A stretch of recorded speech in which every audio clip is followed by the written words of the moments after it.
එතකොට සොයනාස මේ අපි එදිනදා ජීවිතය ගත කරද්දී ගිහි ජීවිතය ඇතුලේ ප්‍රශ්නයක් එනවා සමහර විට හිතාගන්න බැරි තරමටම අසීරු කාරණාවක් මතුවෙන්නේ.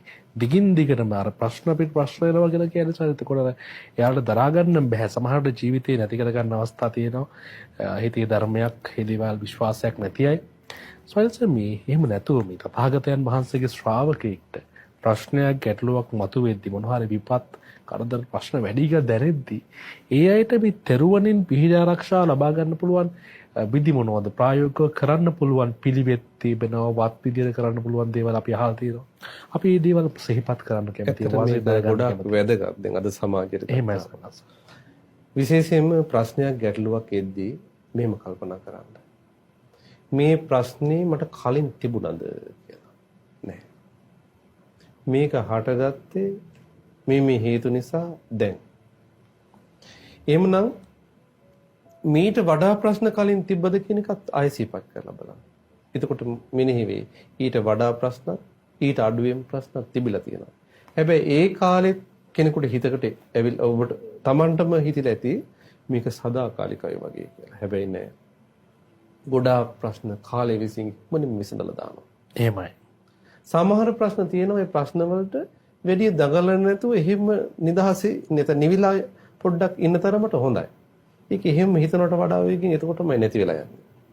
ඒකට දඟලලා ඒ වෙනුවෙන් කැළඹිලා ඒ වෙනුවෙන් කතිකාවත් ඇති කරගෙන ඒකට ගොඩාක් කම්පා වෙන විදිහට කටයුතු කරොත් ඒ කම්පනේ ඊට වඩා කාලයක් සමහරට තියෙන්න පුළුවන්. ඒකත් නැති වෙලා යනවා. ඒ නිසා ඉස්සල්ලාම හිතට පණිවිඩයක් දාගන්න මේක අනිත්‍යයි කියලා. මේක අතරකඩින් හටගත්තේ අතරකඩින් නැති වෙලා යන මේක පොඩි කාලයකට සීමා වෙච්ච එකක් කියලා. ඒ කාලේ පන්න ගන්න පොඩ්ඩක් ඔබ ඉවසිලිවන්ත වෙන්න ඕනේ. එහෙමයි සෝනස්. ඉස්සල්ලාම කාරණේ. එතකොට එතනුත් යම් කිසි සහනයක් ලැබෙනවා. ඊළඟ එක තමයි මේ ප්‍රශ්න ගැටලු එද්දී ඔබ හොඳට බුදුරජාණන් වහන්සේ ගැන සිහිපත් කරගන්න.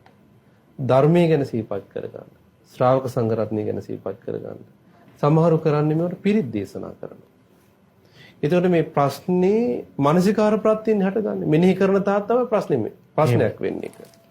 මෙනෙහි කරන්නේ නැතිකොට ප්‍රශ්නයක් නෙවෙයි ඒක. අපි කියමුකෝ ගිනි අඟුරු කැල්ලක් තියෙනවා. ගිනි අඟුරක් වැටිලා තියෙනවා.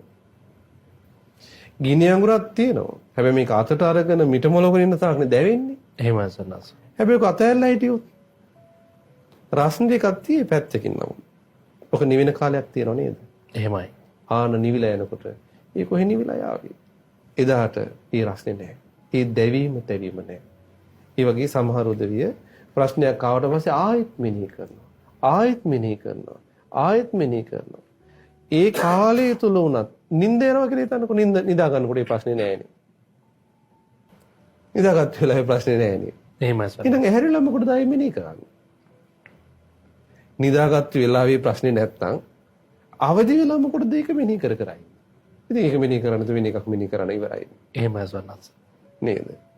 ඒතර මානසිකාරය වෙනස් කරලත් මේක කරගන්න පුළුවන්. මෙනෙහි නොකර ඉඳීමෙනුත් මේක කරන්න පුළුවන්. කුසල අරමුණක් මෙනෙහි කිරීමෙන් කරන්නත් පුළුවන්. දැන් ඒක මෙනෙහි කරන්න තු වෙනම කුසල අරමුණක් මෙනෙහි කරන්න. එහෙමයි සෝනස්. එක්ක අනිත්‍ය භාවනාව. පංච පාදානස්කන්ධය අනිත්‍ය හරි. ආයතන අනිත්‍ය හරි. නැත්නම් ධාතු මනසිකාර භාවනාවක් හරි. ආනාපාන සතියක් හරි. මරණ සතිය හරි. මේ මෙනෙහි කරන්න. ඒ විදිහට නැති කරගන්නත් පුළුවන්. තව ක්‍රමයක් තියෙනවා. එහෙමයි. ගැටලුවක් එද්දී ඊට වඩා ගැටලුවක් ගැන සිහි කරන්න ඕනේ. ඒ උදාහරණයක් විදිහට මොන දැන් Tamanට මොකක් හරි අලාභයක් වෙලා. එතකොට හිතලා බලන්න ඕනේ අපි කියමුකෝ Tamanගේ රත්තරන් බඩු ටිකක් තිබුණා රම්බඩු ටිකක් කියලා. ඒක හොරු වර්ගන ගිහිල්ලා. දැන් මේක පීඩාකාරී සිතුවිල්ලක් වෙනවනේ.